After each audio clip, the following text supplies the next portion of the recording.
Seja muito bem-vindo a essa nossa aula. Será o fim da cirurgia bariátrica? Será que a cirurgia bariátrica está mesmo com os dias contados? E que ela vai deixar de existir com tantas medicações novas que nós temos, com tantos tratamentos novos? Ou será que tudo isso é só uma febre passageira e as coisas ah, estão mudando, mais que a cirurgia bariátrica vai continuar por aqui, né? Ótimo, maravilha. Obrigada, pessoal, pelo feedback. Bom, então a gente vai conversar hoje a respeito das atualizações que nós temos desde o Congresso Brasileiro de Cirurgia Bariátrica e Metabólica, que eu acabei de voltar, né? Aconteceu na semana passada. Então eu tenho algumas novidades fresquinhas para vocês e tenho um convite especial para vocês participarem do curso, que eu vou dar todos os detalhes mais para o final da aula, tá joia? Então sejam todos muito bem-vindos. Quem está aqui pela primeira vez, seja muito bem-vindo.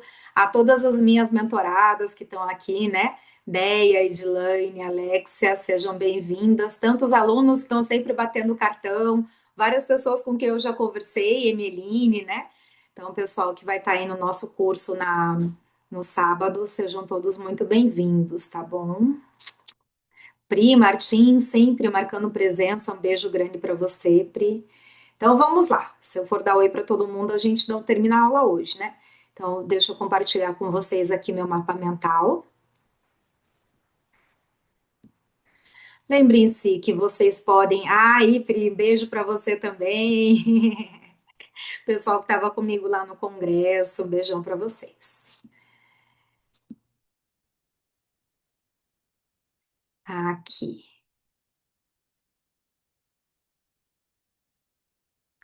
Bom, então hoje a gente vai discutir um pouco a respeito dessa polêmica sobre a cirurgia bariátrica. Será que a cirurgia bariátrica realmente está com os dias contados? Com certeza vocês já ouviram muitas pessoas falando que vai acabar, né? As coisas estão mudando, a cirurgia bariátrica está com os dias contados mesmos, mas vocês vão entender aqui se sim ou se não, né?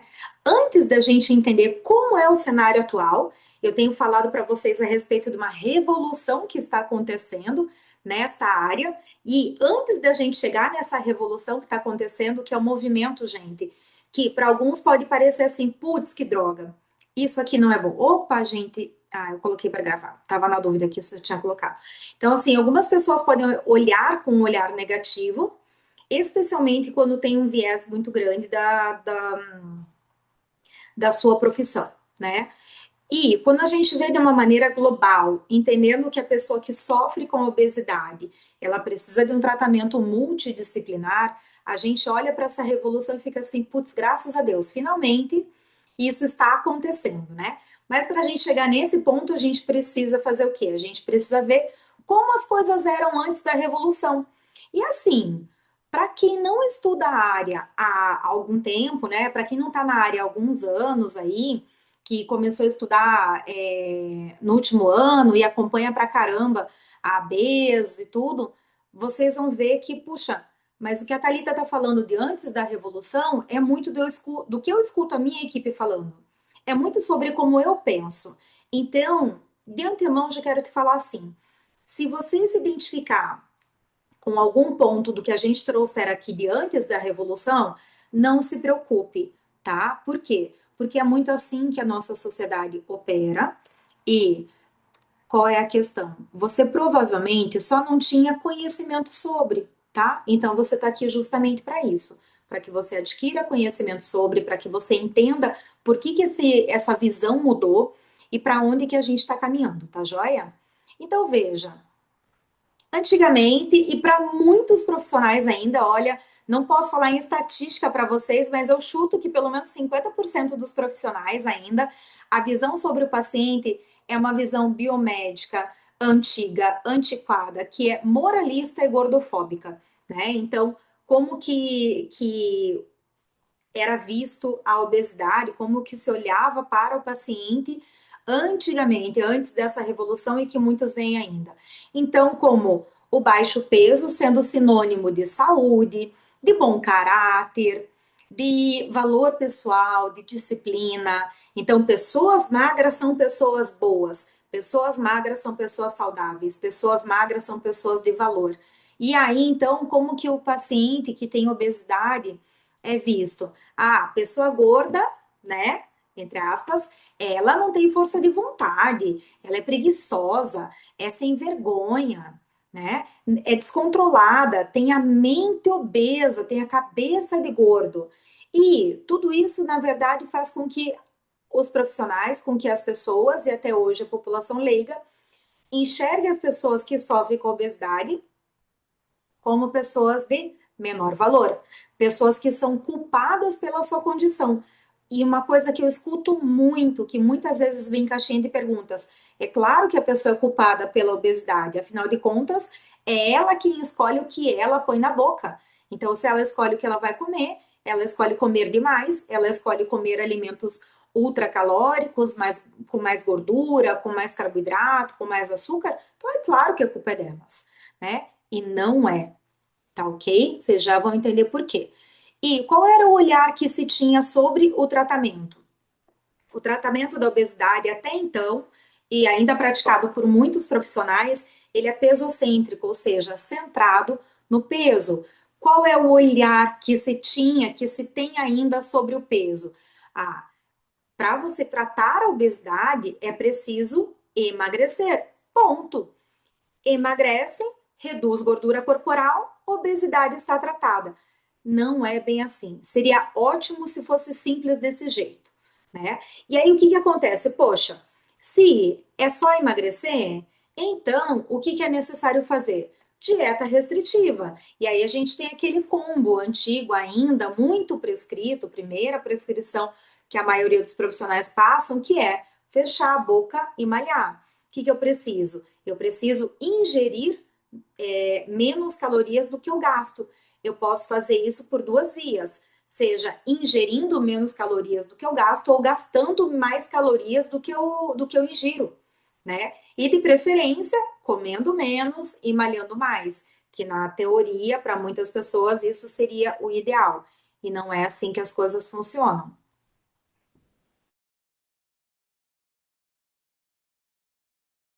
E aí, então, antigamente nós tínhamos também muitos medicamentos para emagrecer, nós já passamos por diversos medicamentos, medicamentos que têm ação cerebral, que muitas vezes geram são um gatilho para uma depressão, que são envolvidos com um maior índice de suicídio, né? Que geram dependência química, dependência emocional. Então a gente tinha tudo isso acontecendo, medicamentos mais antigos e medicamentos que têm aí uma boa eficácia e tudo, até a gente chegar na revolução que nós temos nas medicações anti-obesidade. Então, já vamos fazer algumas correções de termos aqui. As medicações que nós temos, elas não são remédios para emagrecer, elas são medicamentos, fármacos anti-obesidade, tá ok? O objetivo central não é a perda de peso. Perda de peso é mera consequência. E isso é uma mudança muito grande que está acontecendo. Não temos ainda a maioria dos profissionais vendo dessa maneira. Mas um tratamento pesocêntrico, ele olha também dessa forma. O nosso objetivo na obesidade é fazer a pessoa perder peso. O nosso foco é redução de peso. Só que, como que você faz para você reduzir peso? É que nem um músculo que você trabalha diretamente aquele peso, aquele músculo, e que você faz aquele músculo crescer? Objetivamente? Não. Peso é uma consequência de um somatório de fatores. Só que, nesse olhar aqui antigo, retrógrado, né, antiquado, gordofóbico, os profissionais olham para, é só então a gente cuidar para que a pessoa emagreça. Ela tem que perder peso. E aí a pessoa vai lá no nutricionista, no médico e faz o quê? Vai se pesar para ver se emagreceu. Se não emagreceu, o que que tem que fazer? Fechar mais a boca. Que se não emagreceu o que era previsto, é porque a pessoa está comendo além do que deveria, além da dieta restritiva, além do que a dieta permite. E não é assim que as coisas funcionam, tá? Como que era vista a cirurgia bariátrica? A cirurgia bariátrica, ela era vista como uma última opção dos tratamentos para a obesidade E era muito vista como uma escolha de gente fraca, né? Putz, só loser que escolhe a cirurgia bariátrica, que a pessoa não tem força de vontade, que ela escolhe o caminho mais fácil. Quantos de vocês já não escutaram isso? Não importa se você não começou a atender ainda nessa área e tal, mas você já escutou isso. Seja da sua família, dos seus amigos, em algum lugar você já escutou isso, que cirurgia bariátrica é um atalho. Cirurgia bariátrica é escolher o caminho mais fácil. É para gente fracassada, né? Ainda bem que hoje em dia os profissionais não veem mais assim, tá? E aí, além da pessoa ter uma cobrança muito grande sobre a escolha do tratamento, ela tem uma cobrança gigantesca sobre os resultados, né? Ah, então a pessoa faz a cirurgia bariátrica, emagreceu, tá ainda na lua de mel da cirurgia, e o que que acontece com as pessoas à sua volta, com o seu ambiente? Ah, você precisa cuidar, hein? Porque você fez a bariátrica, você tem que cuidar para não jogar tudo no lixo. Então você não devia comer sobremesa. Mas você vai tomar Coca-Cola? Você fez bariátrica, não pode, né? Você vai comer uma picanha, picanha engorda, né? Então, quando a pessoa faz a cirurgia bariátrica, ela tem um monte de policiais alimentares à sua volta que estão usando uma lente, né, um binóculo do quê? Do que será? De mentalidade de dieta, né? Existem comidas que são boas, que são ruins, comidas que engordam, comidas que emagrecem, e nada disso é verdadeiro, ok? E aí o que que acontece? Quando a pessoa tenta o tratamento, faz uma dieta restritiva, emagrece, engorda de volta, quando ela tenta fazer exercício físico, mas não consegue ficar na academia, ou até fica na academia, mas não tem aquele resultado que se espera, que a gente tem que lembrar dessa realidade que a perda de peso ela não é simples e ela não é para todo mundo. O que que acontece? As pessoas olhavam para essa pessoa assim como, putz, a culpa é tua. Alguma coisa você fez de errado. Em algum lugar você não fez o que tinha que ser feito. Ah, certeza que você burlou a dieta. E às vezes a pessoa tá lá, passando mal, com dor de cabeça, quase desmaiando todo dia, né? Chupando gelo para ver se passa fome. Mas tá fazendo direitinho. Ah, não, mas é porque você não tá fazendo a dieta direito. E não é. A gente não consegue controlar todos esses fatores que estão envolvidos na obesidade. Parece que é simples, porque foi isso que a gente ouviu durante muitas décadas. É só fechar a boca e malhar que você vai emagrecer. Essa é a fórmula do sucesso. Não tem como, né? Então, a fórmula do sucesso era perda de peso. Tá tratando obesidade? Ah, tratar obesidade é emagrecer. Então, é isso que você tem que fazer. Mas a grande questão é como manter o peso perdido se a própria dieta restritiva contribui para a recorrência do peso, né? Nós temos um mecanismo que se chama set point do peso. E o set point do peso, ele faz com que o teu cérebro interprete que o seu peso máximo na vida, desconsiderando gestação, seja o seu peso ideal. Ou seja, mediante um emagrecimento intenso, como é das dietas restritivas. Ah, Itália, mas dieta restritiva não funciona? Sim, funciona. Mas funciona durante um curto período de tempo. Não é possível viver de dieta restritiva. Por quê? Porque quando se fala sobre fazer dieta, se coloca a alimentação num patamar em que ela é o quê? Em que ela é um hábito puro, em que você consegue controlar a sua alimentação, em que é possível você ter total domínio sobre o seu comportamento alimentar. Isso não é verdade. O nosso comportamento alimentar, ele é um ato biopsicossociocultural. Nós temos influências biológicas nas nossas escolhas alimentares, sociais, psicológicas, biopsicossócio e culturais. Então, assim, a família na qual você está inserida vai influenciar nas suas escolhas alimentares. A sua etnia vai influenciar nas suas escolhas alimentares. A sua biologia vai influenciar nas suas escolhas alimentares, né? Quem aqui já passou pela seguinte situação? Certeza que vocês já passaram por isso. De você ter que ir almoçar num buffet num horário que você não estava sentindo muita fome. E que daí você olha para as coisas, olha, mesmo o buffet de sempre, bonito, que você tem apetite, que é uma delícia e tal, mas você olha assim, ah, tipo, meio sem graça, pega menos comida, né? Agora, já foi nesse mesmo buffet morrendo de fome? Com aquela consciência de que você deveria ter comido há pelo menos 2 horas atrás? E aí o que que você olha? A mesma comida, e ao invés de olhar com, ai, que sem graça, ai, nem tô com vontade, nada me apetece, nada me abre o apetite, você olha de outra maneira. Meu Deus do céu, parece que tudo é gostoso, tudo é maravilhoso. Especialmente o quê? Especialmente os alimentos mais calóricos. A lasanha com molho branco, massa, com carboidrato. Por quê? Porque quando você fica muito tempo sem comer, o teu cérebro entende que você está passando privação de comida, que você está passando fome. E qual é a função básica do nosso cérebro? Nos manter vivos. A única coisa que nosso cérebro quer é nos manter vivos, com o menor esforço possível. Então ele não quer que você fique brigando contra a comida. Ele não quer te ver sofrendo porque você quer comer uma coxinha. Ele quer que você não sofra. Não quer ver você passando vontade, né? Então, quando a gente fica muito tempo sem comer, o nosso cérebro ele vai aumentar o nosso nível de fome, ele vai aumentar a nossa busca por comida e ele vai dar preferência, vai fazer com que a gente queira alimentos que se transformam em energia rapidinho no nosso corpo, tá? E carboidratos simples são ótimos para isso, açúcar, gordura são ótimos para isso.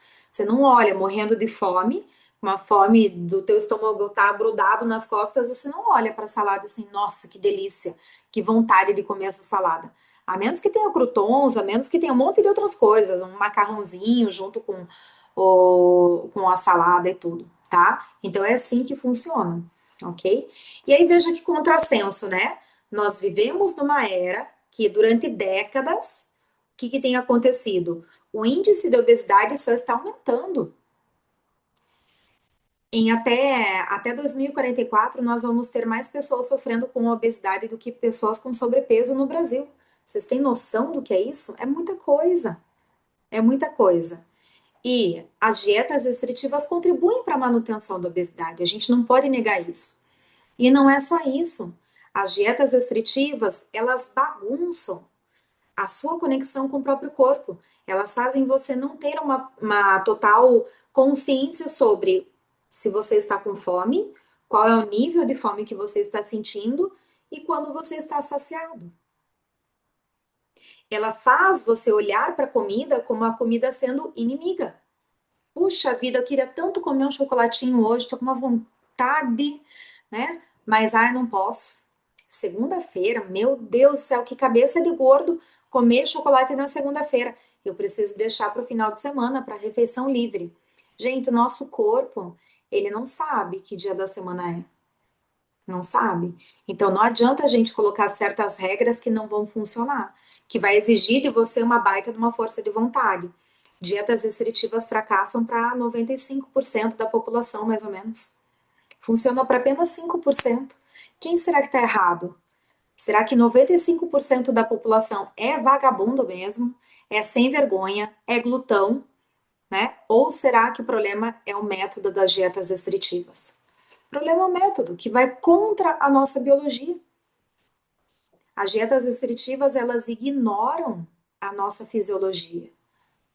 E, dependendo do nível que nós estamos, a gente não tem como lutar contra a nossa fisiologia. E aí, então, como é essa revolução que está acontecendo?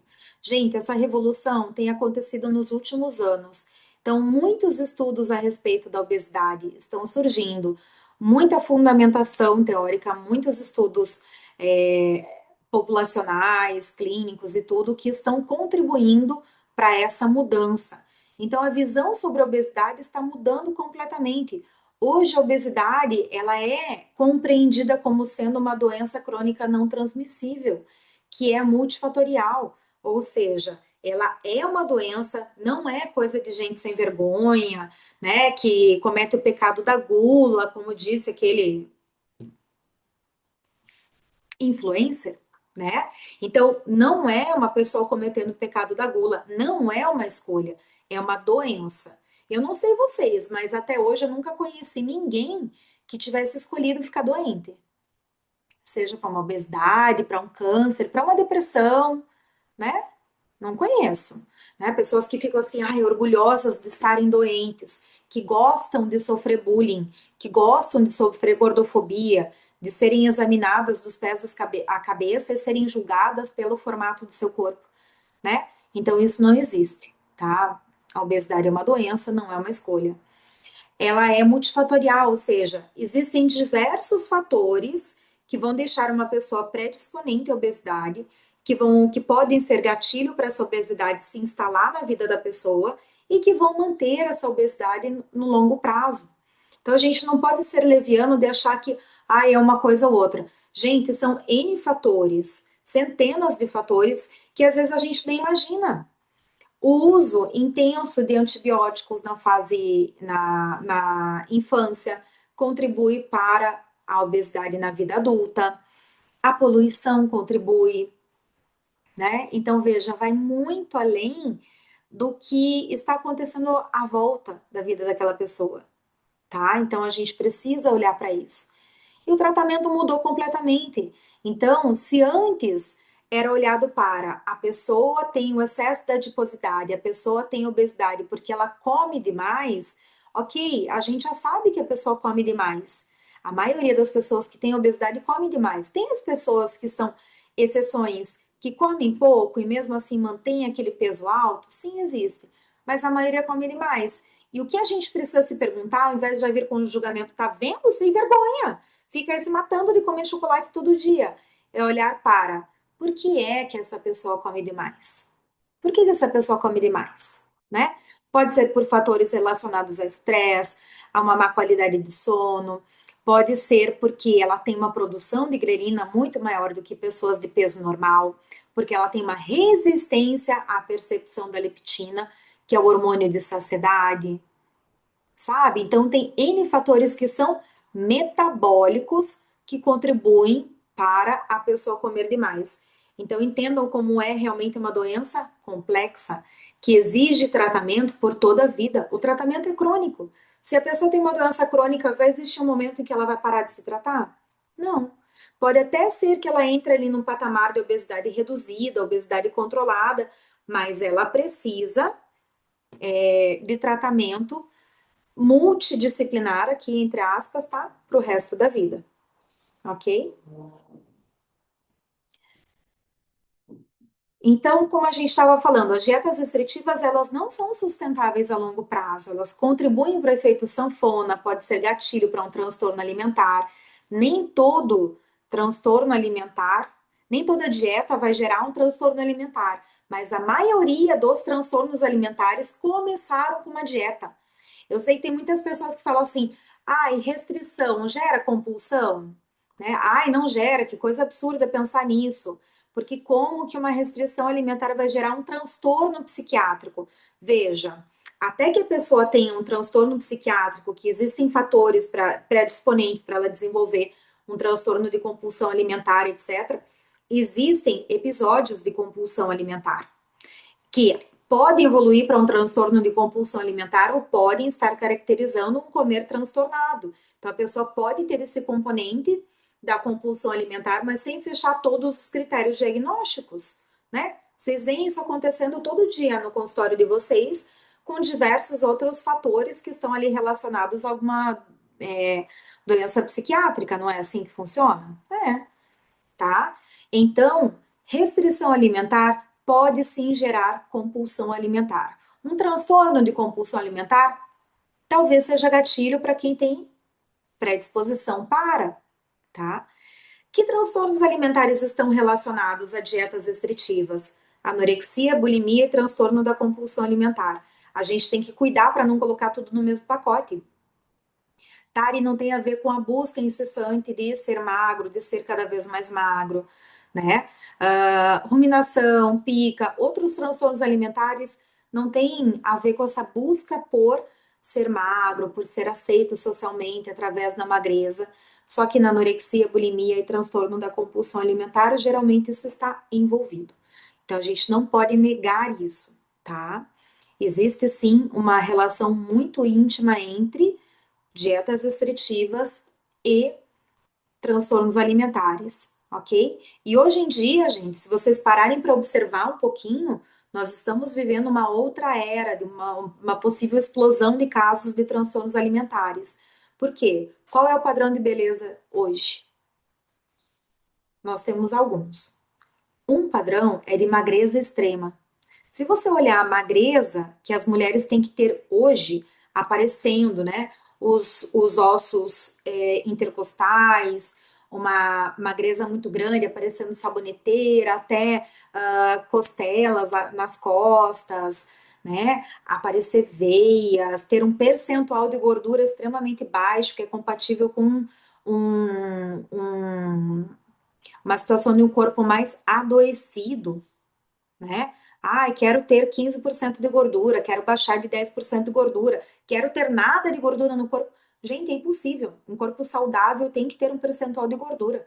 E esse percentual de gordura para mulheres é mais alto do que 15%.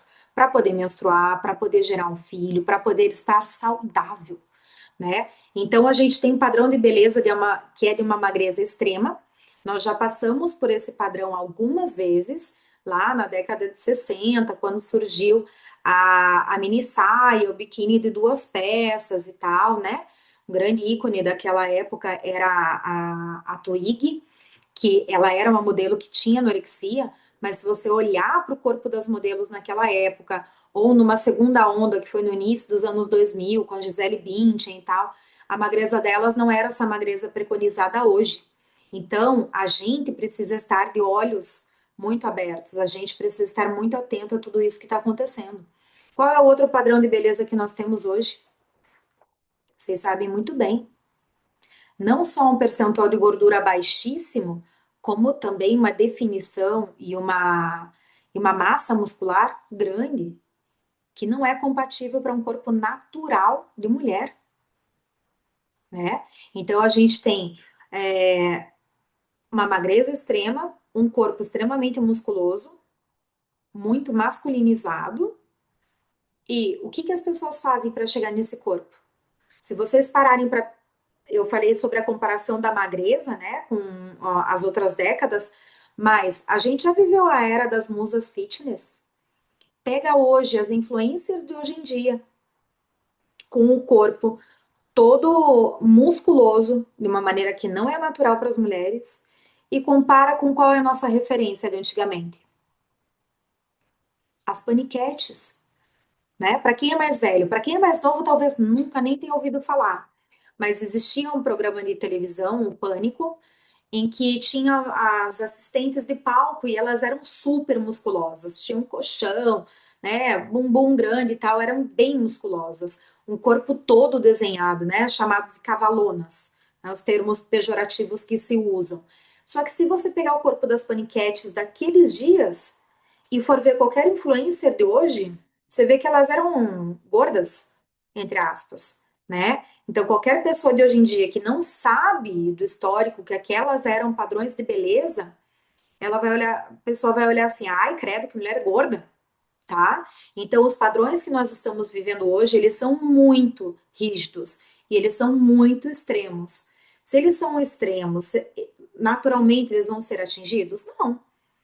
São padrões que são atingidos através de dietas muito restritivas ou então de dietas para ganho de massa muscular também muito restritivas, muito extremas, mas também uso de medicamentos injetáveis, análogos de GLP-1 e GIP, então Ozempic, Monjaro, né? Então esses medicamentos vieram com tudo, estão gerando emagrecimento grande. Vocês veem o que se falava aí mais para o início desse ano de cabeça de Ozempic, porque as pessoas emagreciam muito, perdiam muita gordura e também massa muscular e acabavam ficando parecendo uns Funko Pop, né? Que é aquele boneco que é o cabeção em cima de um corpinho, tá? Então, a gente vê esse fenômeno acontecendo, ok? Só que a gente vê também o fenômeno acontecendo das mulheres ganhando uma massa muscular absurda.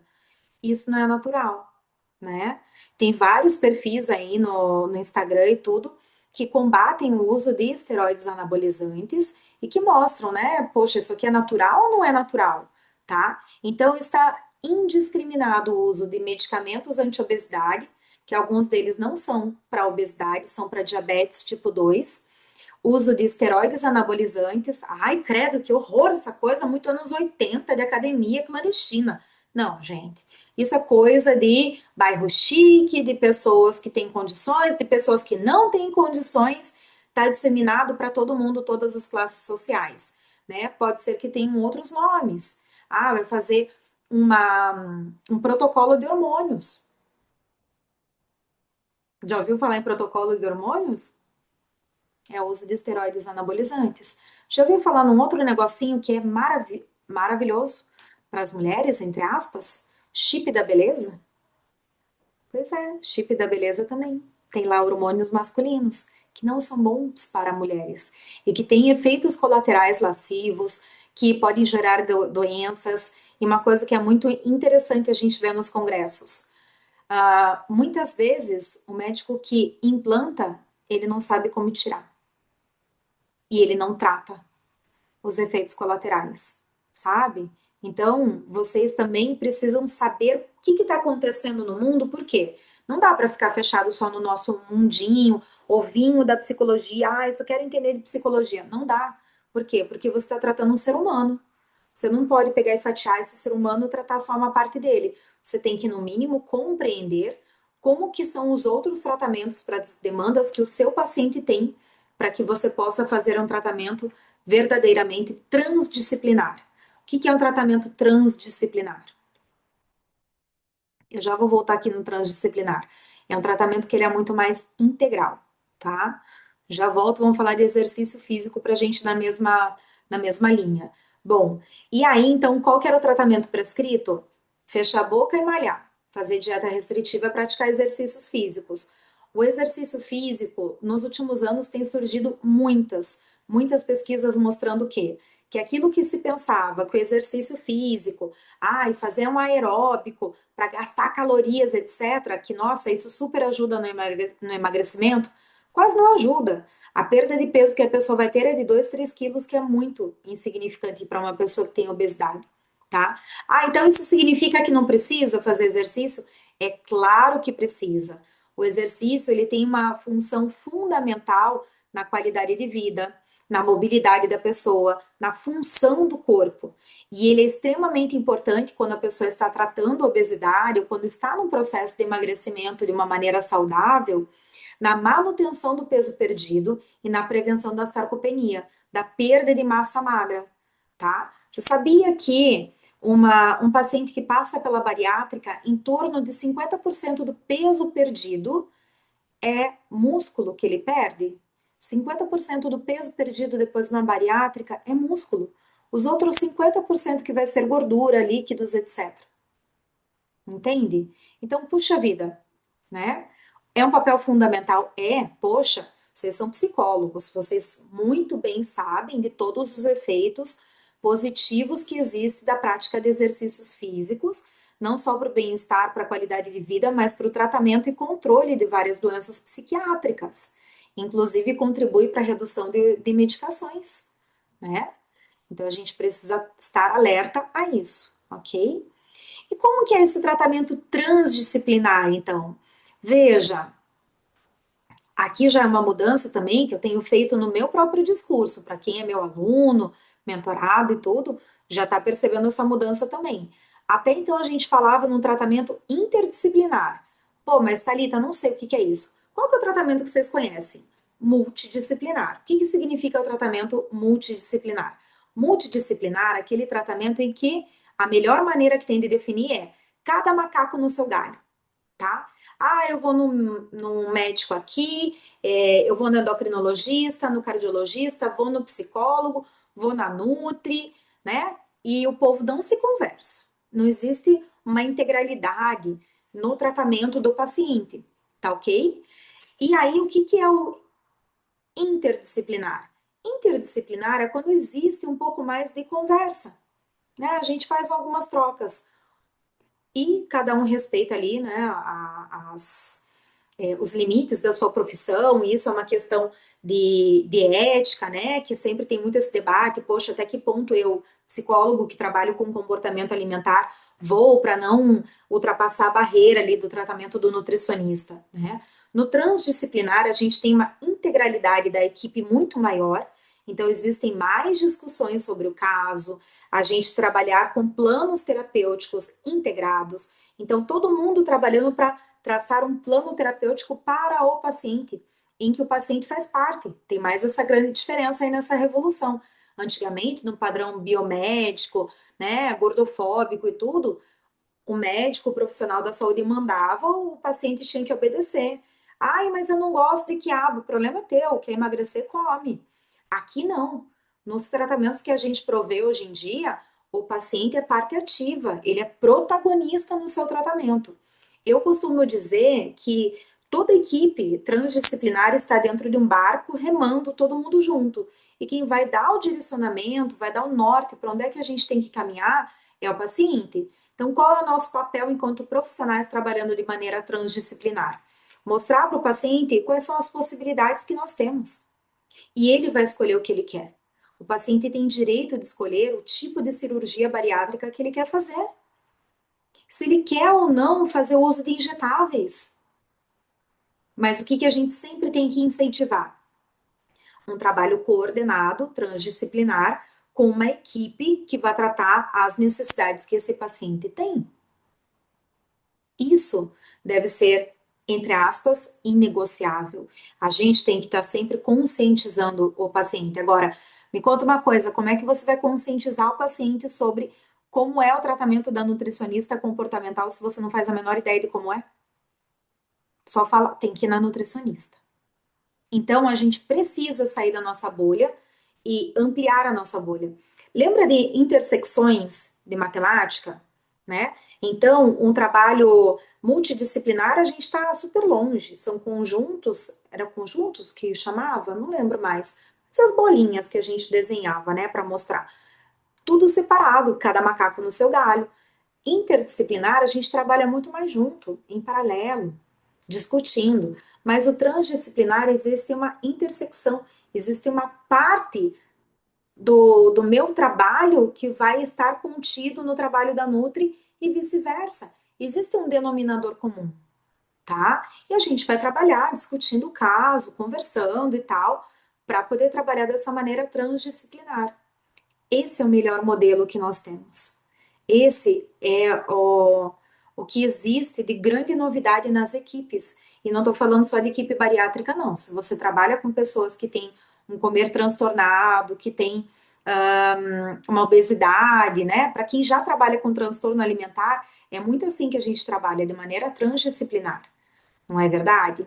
Tá? Então, essa transdisciplinaridade a gente tem que levar para outros contextos. Então, quais são os pilares desse tratamento transdisciplinar? Nós temos o pilar psicológico, né? Que então é do tratamento comportamental, que não é sobre a habilidade da pessoa de seguir dieta ou de pensar magro, joia? Então, não é esse o objetivo que nós temos de fazer a pessoa seguir a dieta à risca, porque a dieta provavelmente vai gerar mais prejuízos do que benefícios no longo prazo. Essa que é a realidade.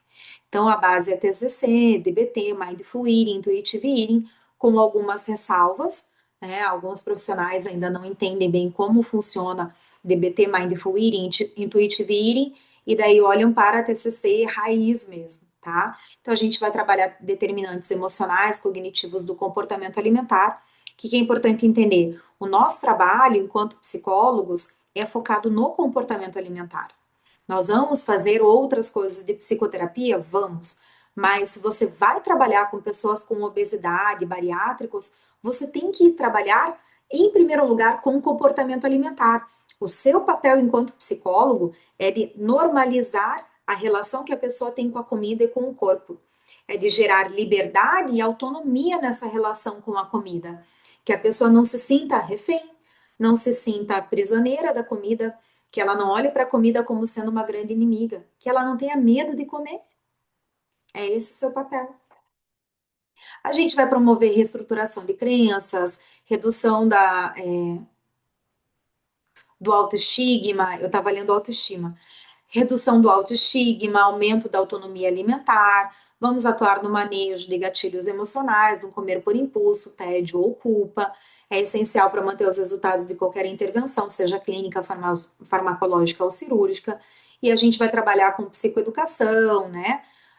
Com formulação de caso, intervenções baseadas em evidências, sempre E aí o Mindful Eating, Intuitive Eating entram muito bem para nos trazer ferramentas, ferramentas maravilhosas que funcionam muito bem.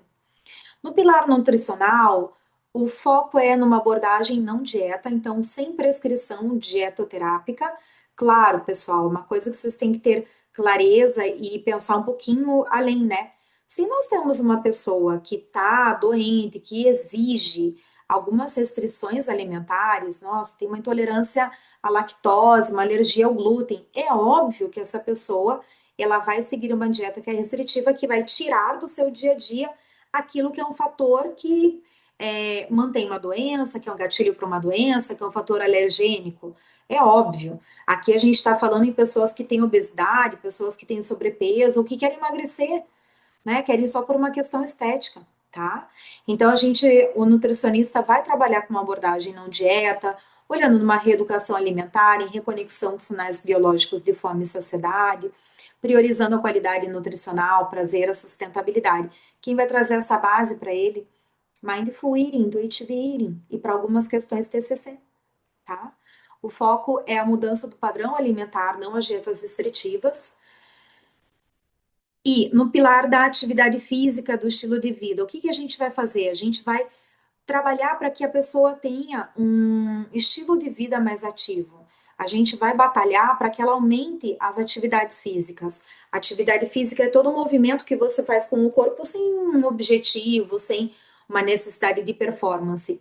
E o exercício físico não, é aquele exercício que você faz programado, que tem um tempo de execução, em que existe um objetivo ali de desempenho e tudo mais. Então, o objetivo é ajudar a pessoa a ter uma vida mais ativa e que ela possa aderir a um exercício físico por questões de saúde. No último ano, nos últimos 2 anos, né, tem sido falado muito a respeito da importância da força muscular relacionada à saúde. Então, a gente pode ajudar o paciente. Ah, vai fazer de uma maneira impositiva? Não. Mas existe como você motivar e como você ir subindo degrauzinho por degrauzinho, até chegar na prática de exercício numa academia. Ah, tem que fazer exercício de força, academia, calistenia, crossfit, etc. Ah, mas tem que ir direto. Não, a gente pode trabalhar para desensibilizar essa pessoa, para ela começar a gostar do movimento, entende? Para depois ir para um exercício mais formal, tá ok? Pilar farmacológico. Então, nós temos diversas medicações que contribuem para o tratamento da obesidade e é super importante a gente aprender a trabalhar em conjunto. Então, uma grande sacada que talvez você já tenha tido é o nosso trabalho ele deve ser em conjunto e você tem que aprender a trabalhar em conjunto. Por isso que é tão importante que você aprenda sobre as outras áreas que vão tratar a obesidade, tá ok? Então, hoje que nós temos de melhor, com melhores evidências, são os análogos de GLP-1 e GIP, né, semaglutida, tirzepatida. Nós temos muitas outras medicações vindo, né, molécula Godzilla, muitas coisas novas que vão vir. Qual que é a grande questão aqui? Ah, é muito bom. É bom para todo mundo? Não, não é bom para todo mundo. Ah, e todo mundo vai perder 14% de peso corporal, 20% de peso corporal, 24% de peso corporal? Não, não funciona para todo mundo. Ah, é todo mundo que adere? Não, também não. Não é todo mundo que consegue lidar com os efeitos colaterais, não é todo mundo que pode pagar. Por quê? A medicação ela faz efeito enquanto você está fazendo o quê? Fazendo uso da medicação. Parou com a medicação, parou o efeito. Aí vai ter uma recidiva do peso, uma recorrência do peso, né? Vai recuperar esse peso perdido, natural, tá bom?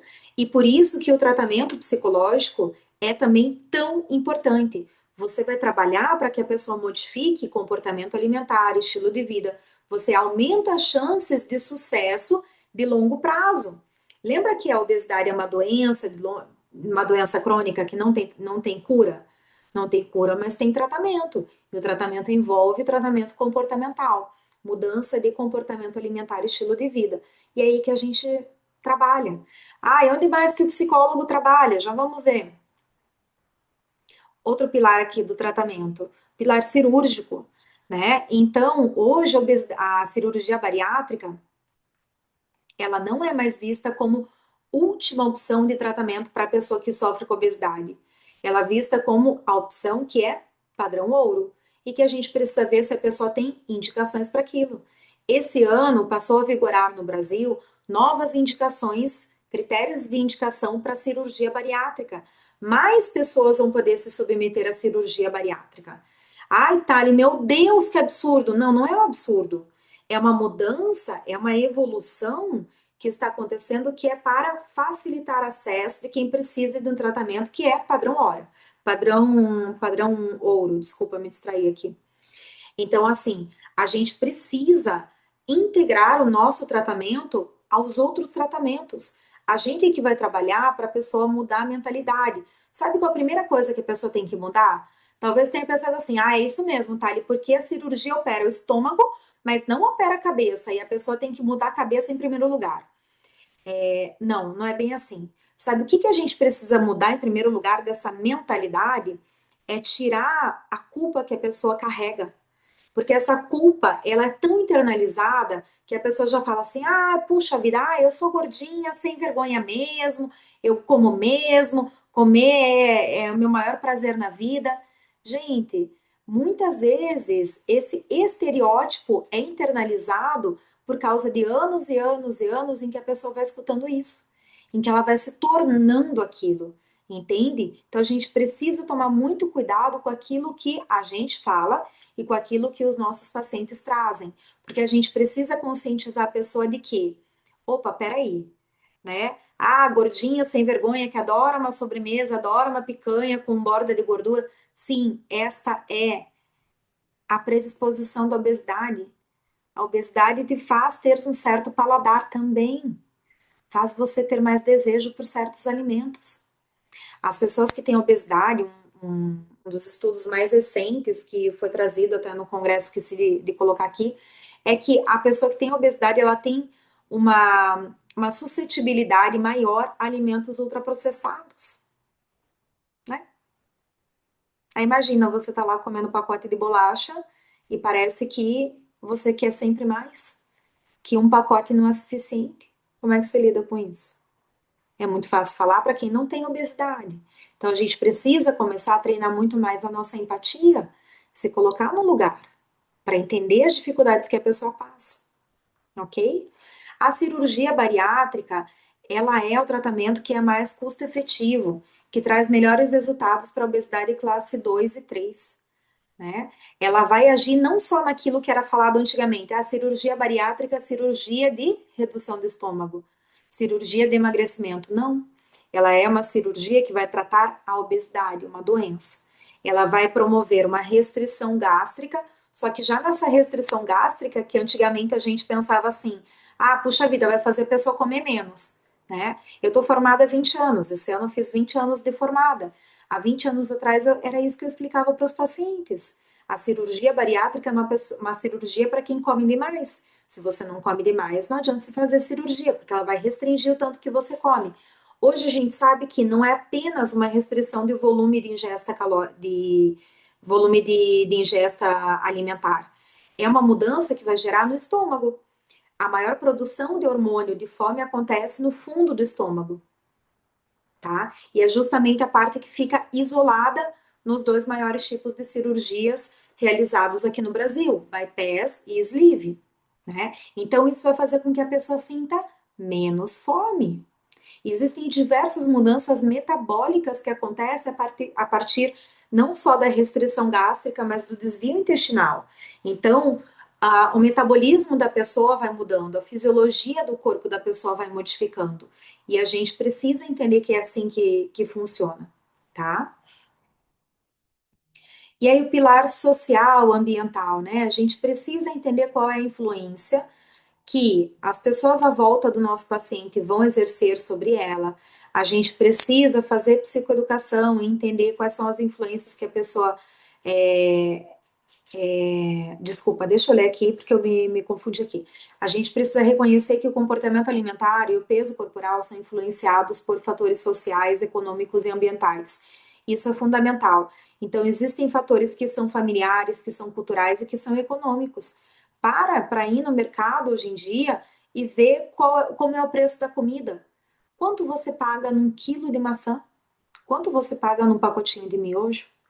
Hoje já não é mais status você consumir alimentos ultraprocessados, né? Na década de 70 até 80 era status. Consumir, tomar Coca-Cola todo dia, ter leite condensado em casa, levar pacotinhos, né, de salgadinhos, de bolacha, de chocomilk para a escola de lanche. Hoje em dia não, tá? Hoje em dia, se tem mais noção a respeito do que é saudável, a gente tem, né, a lei do lanche saudável em alguns locais, aqui em Curitiba foi o local, foi a cidade precursora, né, da lei do lanche saudável, então a gente tem isso difundido nos últimos anos, nas últimas décadas, né, principalmente nos últimos 15 anos aí, então as coisas estão mudando de figura, e os alimentos ultraprocessados, que outrora eram caros e por isso eram um sinônimo de status, hoje são ultra baratos e atinge uma população muito grande. A população pobre, que não tem recursos financeiros, consome muito alimento ultraprocessado. Só que alimentos ultraprocessados fazem você sentir ainda mais fome. Né? A gente vai trazer esses dados no curso do final de semana. Hoje aqui não dá tempo. Então a gente precisa tomar esse cuidado e estar alerta a tudo isso. Joia? E aí, antes da gente responder se será o fim realmente da cirurgia bariátrica, eu tenho um convite muito especial para fazer para vocês.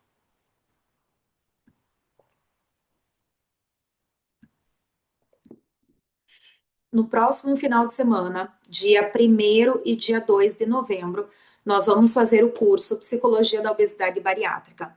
É um curso de atualizações no tratamento da obesidade, na atuação do psicólogo na bariátrica, que vai acontecer sábado e domingo, das 9 da manhã às 17 horas, no Zoom, tá? Então, esse curso é para psicólogos que estão começando na carreira, que já atuam na carreira, estudantes de psicologia, né? Então, ele é um curso em que a gente vai trazer conceitos básicos, só para pegar e realinhar, né? Poxa, dar um check assim, ah, beleza, é isso que eu penso mesmo, é isso que eu já sabia, e trazer esse conhecimento para quem não tem esse conhecimento ainda, e vamos trabalhar muito atualizações. Então, como a gente está falando hoje? Hoje é só uma palhinha. A gente está falando do quê?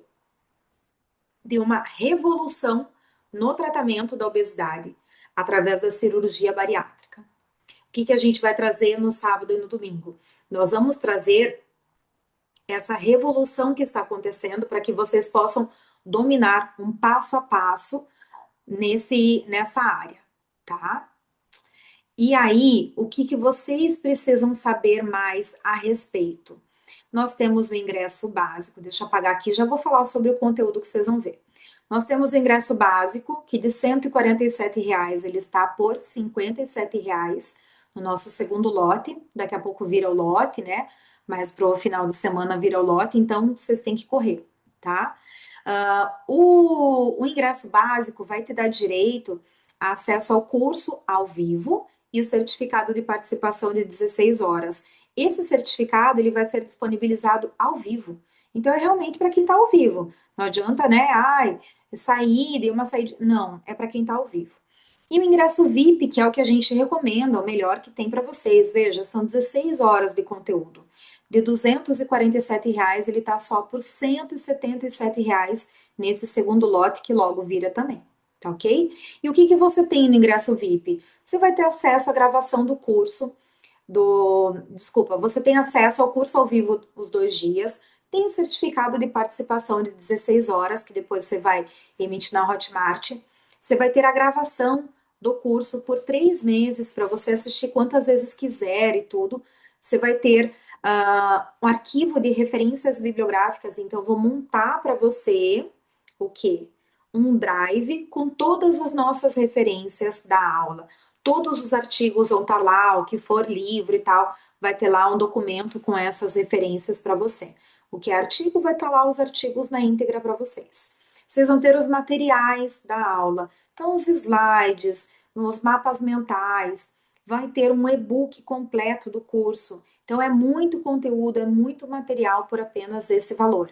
Eu resolvi fazer isso realmente para que a gente pudesse trazer conteúdo de qualidade, porque as coisas estão mudando a passos largos. E eu sei que nem sempre vocês têm condições, né, de investir, fazer um investimento grande e tudo. Então, é realmente para você vir aproveitar conhecimento e depois a gente vai ter uma oferta ao longo do nosso curso, que vai ser a nossa oferta de Black Friday. Vocês vão ter a oportunidade de comprar 4 cursos pelo preço de apenas um curso. Então, é uma oportunidade imperdível para quem atua na área, para quem quer começar a atuar na área, com segurança, com todo o passo a passo realmente, para que você possa atuar, tratar pacientes com obesidade, pacientes bariátricos, quem tem compulsão alimentar, né? Pessoas que querem só melhorar a sua relação com a comida e com o corpo, porque vocês vão ter todos os nossos cursos.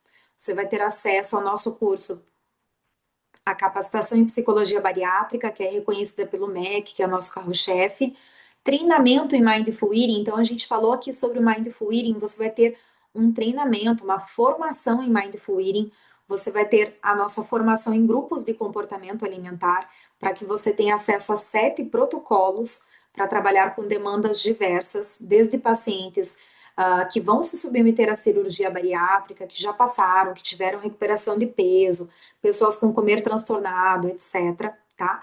E o nosso curso de transtorno de compulsão alimentar, que você vai aprender desde o que é comer normal, comer transtornado, os transtornos alimentares, até diagnóstico e os protocolos existentes de tratamento do TCA, tá ok? Então você vai ter acesso a tudo isso, mas quando a gente abrir as matrículas para Black Friday durante o curso do final de semana, tá? Para você vir para o curso, é esse valor aqui, R$ 57 ou 177. Só que vocês que estão aqui comigo, vocês têm a oportunidade de se inscrever ainda com um cupom de desconto, né? Então, é só você ir lá fazer a sua inscrição com esse cupom de desconto, aluno especial, que você ainda vai ter um desconto na sua inscrição. Joia? Deixa eu pegar aqui, colocar para vocês no. Eita, será que eu não vou conseguir copiar? Não, não. Ah, deixa eu pegar e colocar aqui para vocês. Agora vai. Aí, deixa eu colocar aqui. O chat não tá funcionando. Aqui. Pronto. Assim fica fácil de vocês acharem. E aí, na hora de ir lá para o checkout, vocês colocam o cupom, tá? Para vocês terem o desconto. E aí, o que é que vocês vão aprender nesses 2 dias de curso? Vocês vão ver sobre as canetas emagrecedoras, né? Será que as canetas emagrecedoras vão aniquilar a cirurgia bariátrica, né? Você vai entender o que muda na atuação do psicólogo diante desse novo cenário e como manter uma prática ética, segura e baseada em evidências. As novas definições e classificações da obesidade. Então, puxa, a gente não usa mais IMC na clínica como sendo carro-chefe para entender a obesidade. Se você estava aqui comigo nas últimas aulas, você já está sabendo sobre isso. E eu vou trazer para vocês como que a gente vai classificar, como que a gente vai definir obesidade e que recursos a gente usa, que ferramentas a gente usa para poder calcular aí a obesidade. Então, relação cintura-quadril, a circunferência de cintura, relação cintura-altura. E aí você vai entender como que você vai unir, vai juntar essas ferramentas para entender a obesidade e poder classificar a obesidade, tá ok? Você vai ver os novos critérios de indicação para cirurgia bariátrica em profundidade. Então, vou trazer todas as mudanças, como era, como ficou, para vocês terem essa segurança, tá? Avaliação psicológica pré-bariátrica e emissão de laudo. Você vai ter ali um passo a passo para realizar uma avaliação completa e elaborar um laudo ético, técnico e bem fundamentado. Então, poxa, o que você tem que fazer para fazer uma boa avaliação psicológica? Isso é necessário, né? Então, isso é muito importante, ok? Dietas restritivas e exercício físico, né? E o ciclo da frustração, para vocês entenderem os fatores que vão mantendo a obesidade e como ajudar o paciente a construir uma relação mais equilibrada com a comida e com o corpo. Gente, já vou ver o chat, tá? Só vou terminar aqui essa parte para daí a gente ver o que vocês têm de dúvidas aqui sobre o curso do final de semana para a gente finalizar nossa aula com a resposta a essa pergunta. E tem muito conteúdo importante aqui para vocês ainda. Terapias baseadas em evidências. Você vai entender como a TCC ou Mindful Eating atuam junto à obesidade para promover mudanças que são reais e sustentáveis. Não é um tratamento de longo prazo, não é para a vida toda, então a gente precisa trabalhar com aquilo que pode ser sustentável.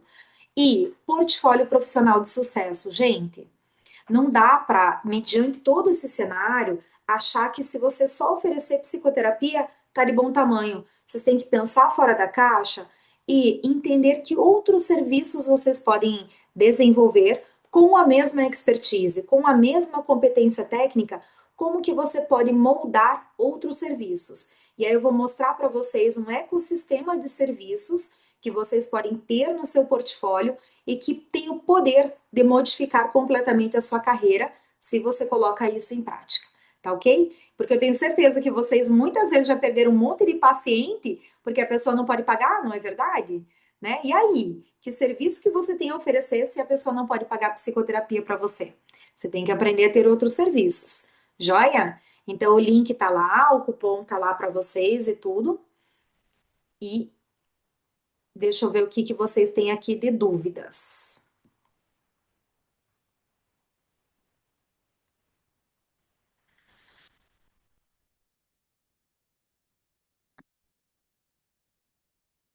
A Paty, eu comprei o curso de psicologia e cirurgia bariátrica, mas não poderia fazer esse curso de atualização. Vocês, para quem já é da capacitação em psicologia bariátrica, vocês vão participar gratuitamente, tá? Então já deixa eu dar aqui uma explicação. Para quem são meus alunos que estão com o seu plano vigente, vocês já receberam e-mail, já receberam mensagem no WhatsApp, mensagem nos nossos grupos de WhatsApp informando vocês que vocês são nossos convidados a participar gratuitamente, ok? O cupom tá ali, Carla, aluno especial, tá? E a inscrição aqui no chat onde eu mandei os links. Ed, beijo para você. Ó, a Ed dando depoimento dela aqui, né? Que as aulas, os cursos são ótimos, né? Maravilha. A Ed é minha mentorada e ela fez parte do Ambulim, agora tá voltando para o Ambulim, então para quem trabalha com transtorno alimentar sabe, né? Do que o que é o Ambulim, o que o Ambulim representa aí no Brasil, na América Latina e no mundo, né? E ela dando aí um testemunho dela. Joia, pessoal, deem uma olhada então nos ingressos e tudo mais. A Alexia tá ansiosa. Emeline, me chama, a gente vê para te dar o desconto, tá? Não se preocupe, ok? Vai ser imperdível mesmo. Pri colocou aqui. Tá bom, gente? É isto. Quem é aluna da capacitação, então, por favor, vocês não precisam fazer a sua inscrição, né? Fiquem sempre, sempre, sempre muito atentas às nossas comunicações, né? Cláudia, um beijo para você. Ó, a Pri falando que já renovou a capacitação, não fica sem, né? É isso aí, tá bom? Joelle já garantiu, né? A Joelle acho que foi uma das primeiras a fazer a inscrição aqui do pessoal das aulas gratuitas, tá?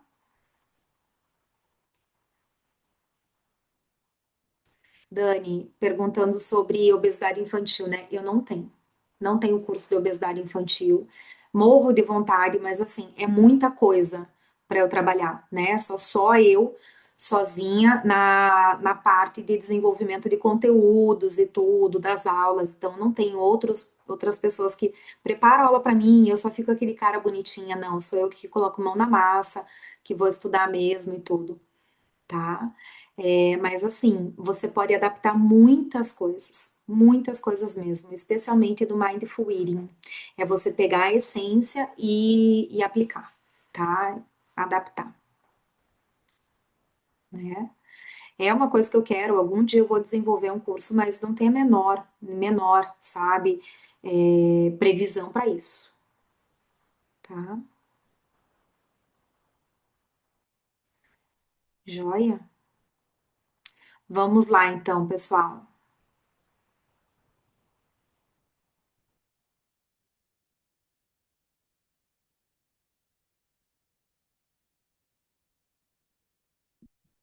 Então vamos lá. Será que é o fim da cirurgia bariátrica? Não. Não é o fim da cirurgia bariátrica. A cirurgia bariátrica não está com dias contados, né? Não existe a menor previsão da cirurgia bariátrica deixar de ser realizada. Até mesmo porque no Brasil nós somos o segundo país no mundo a mais realizar cirurgias bariátricas e a gente não opera nem 1% da população elegível para cirurgia bariátrica. Estou falando aí em população elegível, as pessoas que poderiam se submeter à cirurgia bariátrica. Nós não conseguimos atingir nem 1% dessa população.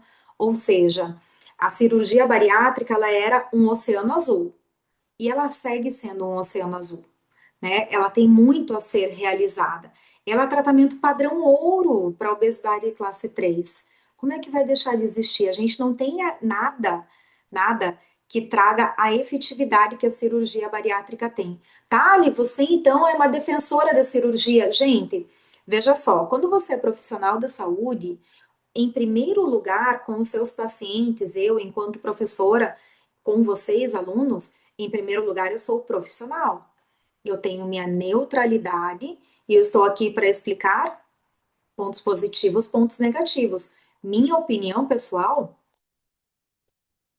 tá? Então, isso é importante entender, porque muitas vezes eu vejo profissionais falando: ai, mas eu sou contra a cirurgia bariátrica, é muito agressivo. Sabe o que é agressivo? Não conseguir caminhar com dor no tornozelo, no calcanhar, porque o peso interfere. Sabe o que é agressivo? Tentar fazer a sua higiene íntima quando vai no banheiro. Eu não sei vocês, mas eu vou no banheiro diversas vezes no dia. Então, uma pessoa com obesidade também vai ao banheiro diversas vezes no dia. E a pessoa não conseguir se limpar por causa do tamanho do seu corpo. Isso eu acho que é agressivo, sabe? Então a gente precisa entender como os tratamentos funcionam. Ai, canetinha é mais tranquilo. Você sabe qual é o efeito metabólico? Então, não dá pra gente falar assim, ah, eu sou a favor ou contra só porque eu tô vendo, né, pelo que eu tô vendo Léo Dias falando. Não dá, né, gente, tá? Então, assim, nós temos tratamentos que são muito bons, né? A cirurgia bariátrica evoluiu pra caramba, né? Ela começou a ser realizada no Brasil no final da década de 80, início dos anos 90, e evoluiu muito, muita coisa mudou. Inclusive, essas mudanças nas indicações, nos critérios de indicação, são por quê? Não são porque as canetas emagrecedoras surgiram no cenário. Não, isso aqui é projeto antigo. E assim, né, gente? Ciência. As coisas evoluem, né? Então já estava mais do que na hora da gente ter essa revisão. Tá ok? Então a cirurgia bariátrica é uma ferramenta dentro de um cuidado contínuo. E quando comparamos efetividade sustentada, custo-efetividade e desfechos metabólicos, a bariátrica, ela continua essencial, ela continua sendo a melhor. Ai, puxa vida, tá longe de ser perfeita? Tá longe de ser perfeita, bem longe. Mas mediante o que a gente vê do sofrimento da pessoa com o que a cirurgia pode proporcionar, não tem o que se pensar. No entanto, pera lá. No entanto, o que é necessário? Acompanhamento com a equipe. E equipe realmente especializada em obesidade. Tem que ser pessoas que tenham estudado de fato. Thalia, preciso fazer pós-graduação para atuar na área? Não, não precisa. Existe uma recomendação da Coesas, eu já ouvi falar, não sei o quê. Existe. Mas o que você precisa? Estudar de fato obesidade, transtornos alimentares, a TCC aplicada à obesidade. Nós temos diversos protocolos de TCC desenvolvidos para obesidade, né? Delagrave tem um fantástico, maravilhoso. Vocês já devem ter ouvido falar do protocolo Oxford, que é um protocolo desenvolvido pelo Christopher Fairburn, que é uma das assumidades que nós temos nos transtornos alimentares no mundo, né? Então, nós temos muitos protocolos, ok? Então, é necessário a gente incentivar o paciente para o tratamento interdisciplinar, transdisciplinar. E não dá para pensar assim, ah, eu vou tentar esse medicamento. Ah, se não der certo, daí eu vou para Nutri. Ah, se não der certo, daí eu vou para Psico. Não, é todo mundo trabalhando junto. Por vezes, claro, como qualquer tratamento, alguém vai ficar com uma atuação ali mais discreta, outro atuando mais à frente, vai assumir a frente do tratamento por algum período, né? Mas está todo mundo trabalhando junto com o paciente contra a sua doença. E isso é importante, a gente trabalha contra a doença, a favor do paciente, tá? E aí, o que que nós temos em relação a custo-efetividade? O custo do tratamento com medicamentos anti-obesidade, ele é muito alto, não é? Ele é extremamente alto. Então, a gente precisa olhar para isso. E existem efeitos colaterais que poucos são falados, né? Então, se parar para observar, pouco se fala sobre os efeitos colaterais das medicações anti-obesidade, tá? E é tratamento de longo prazo, você tem que utilizar para o resto da vida. Então, em relação à efetividade sustentada, a cirurgia bariátrica é muito melhor, tá? Em relação à efetividade e durabilidade dos resultados, né?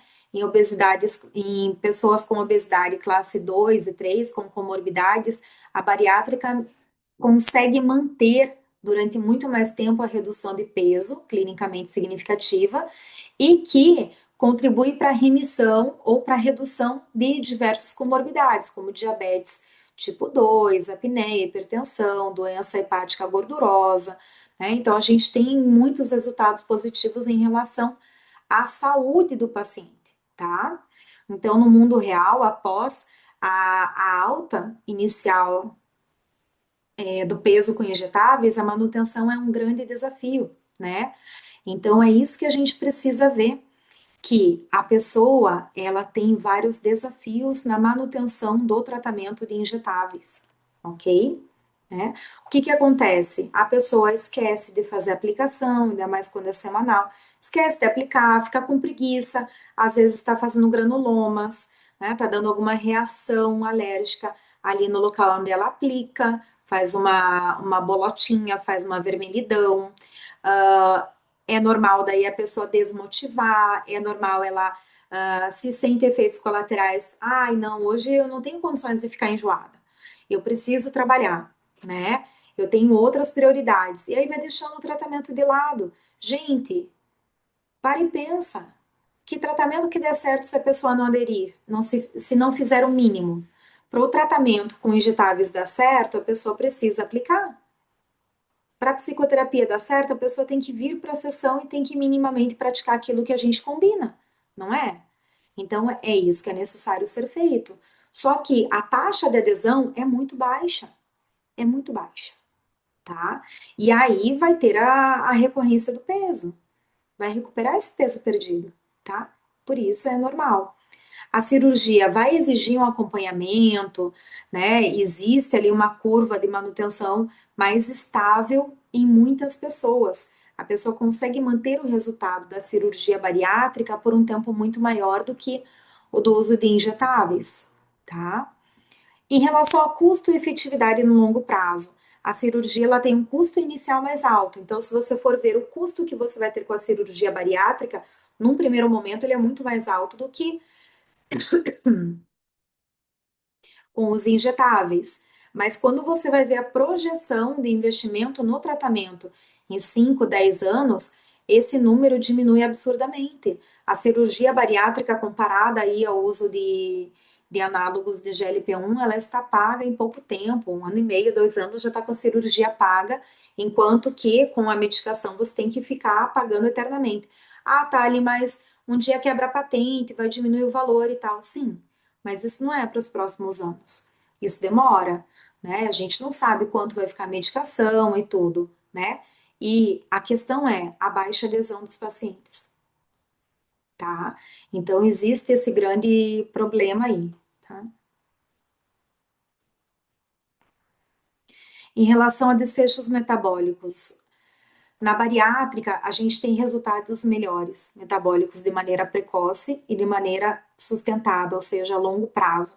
Então, a pessoa vai ver a sua saúde melhorar de maneira muito rápida, já nas primeiras semanas, e é muito mais possível do organismo manter essas melhoras, essas mudanças metabólicas no longo prazo, tá? O organismo muda e a pessoa ajuda. A pessoa ajuda quando ela adere ao tratamento nutricional, ao tratamento comportamental e tudo, ok? E isso ajuda a reposicionar a cirurgia também como uma terapia metabólica, não só como intervenção ponderal na redução de peso. Tanto que a cirurgia, ela é dita, já se fala sobre não se usar mais o termo cirurgia bariátrica, então, muitos lugares a designação é cirurgia bariátrica metabólica, CBM, e se fala também na possibilidade de cair aí o bariátrica e ficar só uma cirurgia metabólica. Tá? Então, a gente tem mais isso que está aí para modificar. E aí nós temos limitações e efeitos adversos dos injetáveis. A adesão, né? Então, o que eu falei agora há pouco, o uso crônico por anos é difícil. Quando a pessoa para, vai ter um reganho de peso. Existem efeitos gastrointestinais que cada um lida de um jeito. Tem pessoas que têm maiores efeitos, tem outros que têm menores efeitos. Então, a gente precisa ajudar os pacientes a colocar as coisas na balança e ver o que é melhor para eles, né? No uso contínuo, acaba pesando financeiramente para os pacientes e também para os planos de saúde e tudo mais, né? Dados de muito longo prazo ainda estão em construção para diversos perfis de pacientes e combinações de tratamento, tá? E nós temos uma heterogeneidade de resposta muito grande. Nem todo paciente atinge ou mantém o alvo terapêutico. Redução de peso, né? Então a gente precisa olhar para isso, tá? Às vezes dá para fazer uso da medicação e não ter aquela perda de peso? Dá. Conseguindo trabalhar de maneira transdisciplinar e gerar mudanças de comportamento alimentar e estilo de vida, tendo a medicação como coadjuvante no tratamento, tranquilo. Né? No tratamento da obesidade, eu particularmente vejo que nós não deveríamos ter uma estrela. Nós não deveríamos ter que, ai, nossa, isso aqui é revolucionário, a cirurgia bariátrica, a canetinha. Não, todos os tratamentos são importantes, porque muitos tratamentos, especialmente o nosso, é o que vai sustentar os outros. E aí, então, a gente deveria ver as medicações e cirurgia, né, farmacoterapia e cirurgia como tratamentos complementares, não é ou você faz a cirurgia ou você faz uso dos injetáveis, não, é e. Em muitos casos é isso que vai acontecer. Pessoas que tiveram uma recuperação de peso pós-bariátrica, muitos deles precisam dessa medicação para evitar uma cirurgia bariátrica futura, né, ou para não queimar um cartucho e experimentar fazer uso da medicação para retornar à rota. Aí talvez esse paciente precise sim ficar fazendo uso da medicação a longo prazo? Talvez sim, talvez não, né? Porque às vezes o que a pessoa precisava é estar muito bem inserida no tratamento comportamental e no tratamento nutricional. E às vezes ela vai fazer uso da medicação para ser aquele empurrãozinho que ela precisava. Então, não é uma coisa ou outra. É sim provável que muitas pessoas precisem dos dois. Tá joia? Os injetáveis, eles podem preparar o paciente para a cirurgia, né? Então, pessoas que precisam ter uma redução de peso antes da cirurgia podem fazer uso da medicação, que isso contribui para a perda de peso, para uma cirurgia com risco menor, com uma segurança maior e tudo, tá? E também pode ajudar aí na manutenção do pós-operatório em alguns casos específicos. Então, gente, isso é uma medicina personalizada. Isso é avaliar caso a caso. E essa é uma mudança grande que está acontecendo, sabe? E a gente tem que ser franco, né? Eu não tô aqui para puxar sardinha para ninguém, não recebo nada de ninguém, nós somos psicólogos, não prescritores, então não temos conflitos de interesses. Apesar disso tudo, apesar da cirurgia bariátrica não estar morrendo, não estar com os dias contados, houve sim uma redução de cirurgias bariátricas realizadas aqui no Brasil. Só que isso corroborou para uma mudança de postura dos cirurgiões, que eu vejo como sendo algo bem positivo. Os cirurgiões, eles estão desenvolvendo um olhar muito mais humano para o paciente, um olhar mais integral, olhando para o paciente que vai fazer a cirurgia bariátrica como tendo uma doença que é multifatorial e olhando para a equipe como sendo fundamental. Ah, Itália, a maioria está assim? Não, a maioria não está.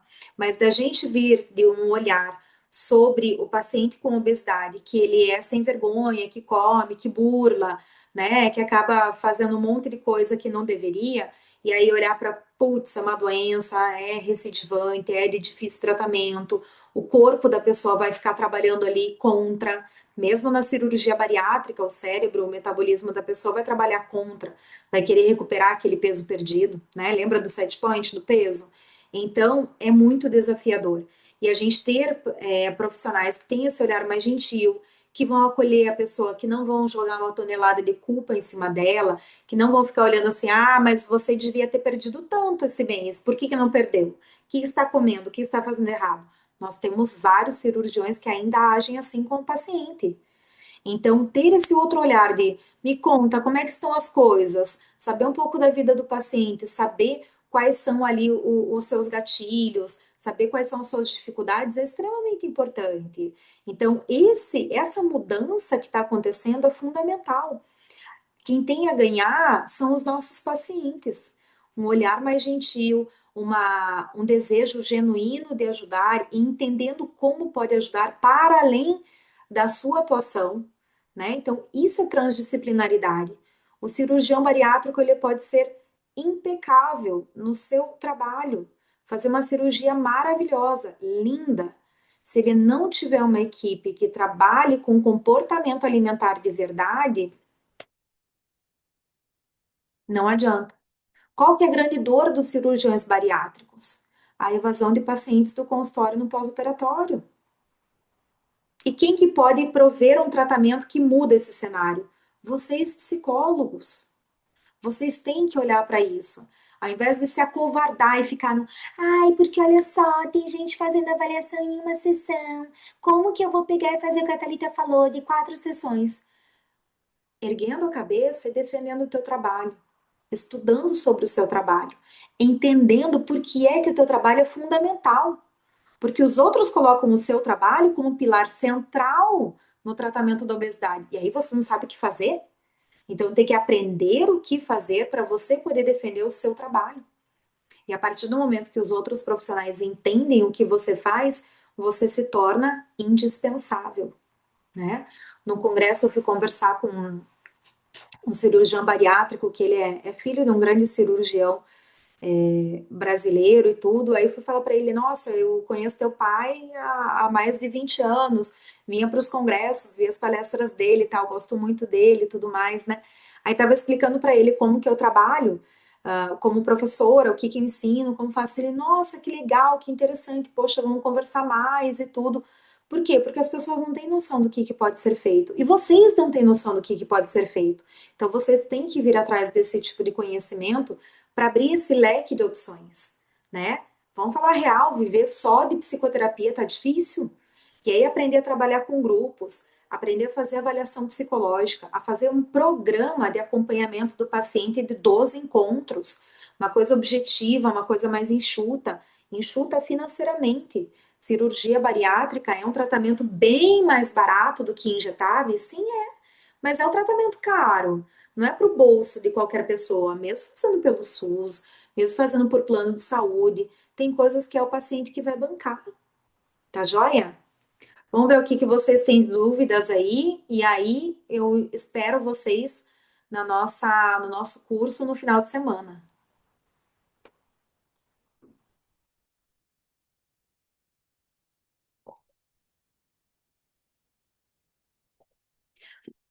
Patrícia, acabei de responder, né, a respeito de se a cirurgia bariátrica está com os dias contados mesmo ou não, né, e ao longo da aula eu fui explicando também. Edna, qual imersão que você faz? Não sei. Ó, a Pri dando aqui o relato dela, quem que tinha comentado aqui a respeito do curso de para obesidade infantil, a Pri falando aqui, né? Que ela adapta e tudo, que dá tudo certo.